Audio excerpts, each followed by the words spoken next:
Welcome back. Today we will be continuing week 2 of month 2.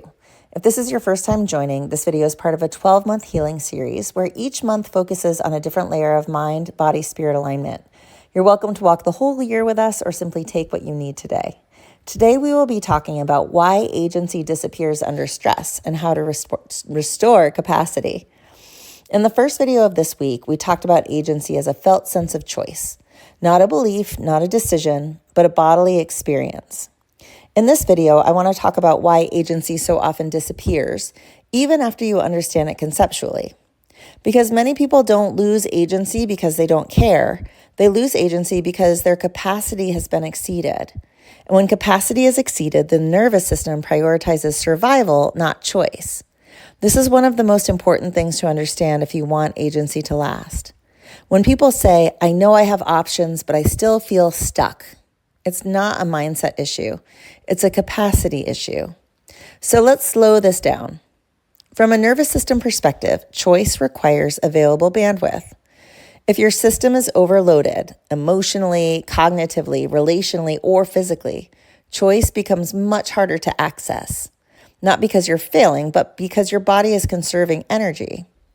Under stress, the nervous system narrows focus. It favors the familiar, it defaults to habit, and it chooses efficiency over reflection. That is why people revert to old patterns under pressure. Not because they want to, but because their system is trying to cope.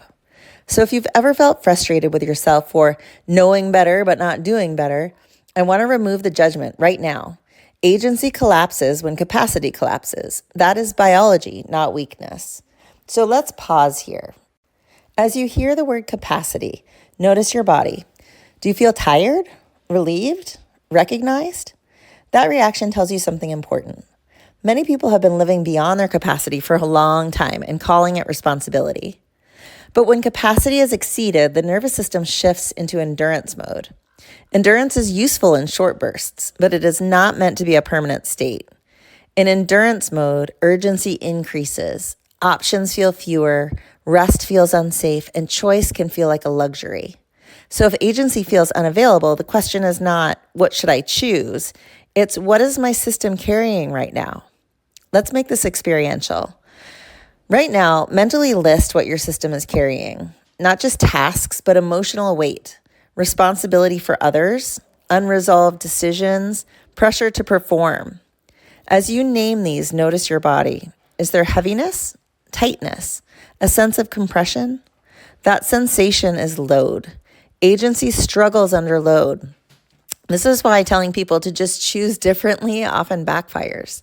Choice requires space, and space requires regulation. Let's introduce regulation now. Take a slow breath in through your nose.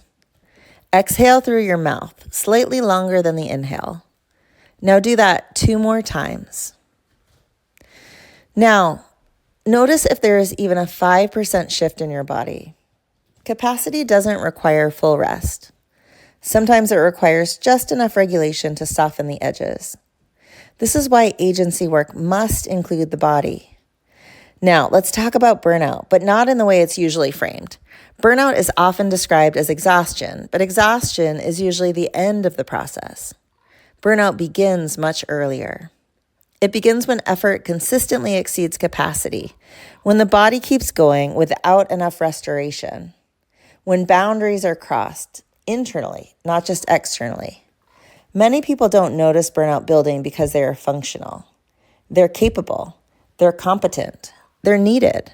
So they override those early signals, and the nervous system adapts by numbing, pushing, or disconnecting. Agency fades quietly in this process because when the body is in survival mode, it chooses the shortest path, not the most aligned one. Now let's pause again. I'd like you to reflect on the question, where in my life am I enduring instead of choosing? The question is not an accusation, it's information. Endurance has a different feel in the body than choice. So let's locate it. Think of something you've been doing consistently. And now ask yourself, does this feel like endurance or choice? Notice your body's response.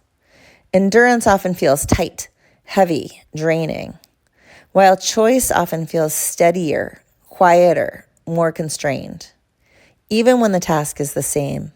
And this distinction matters because agency is not about eliminating effort. It's about eliminating unnecessary self-override.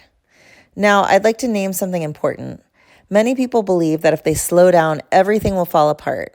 And that belief often lives in the body, not just the mind. So slowing down feels dangerous. But here's the paradox. When capacity is exceeded, slowing down is not optional, it's required. It's either chosen or it's forced. Agency is strongest when capacity is respected.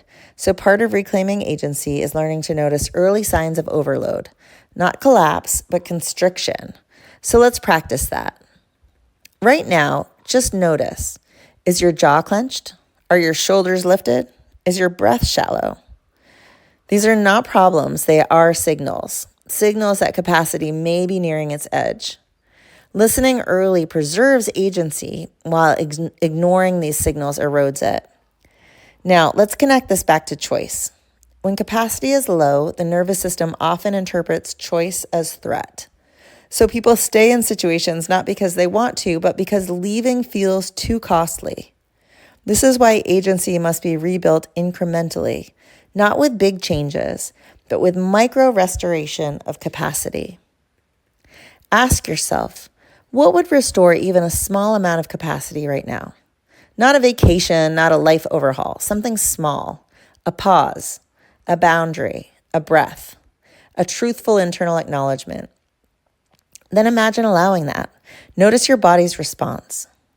That response tells you whether agency is coming back online.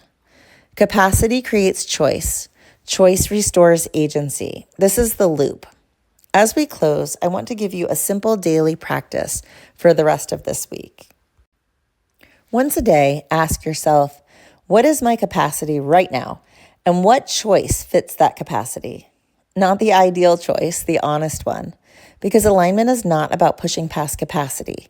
It's about honoring it. And when capacity is honored, agency doesn't need to be forced. It returns naturally. Next week, we'll reflect more deeply on how agency was surrendered through obligation, identity, and language. But for now, let the body teach you something essential. Choice requires space, and space begins with respecting capacity.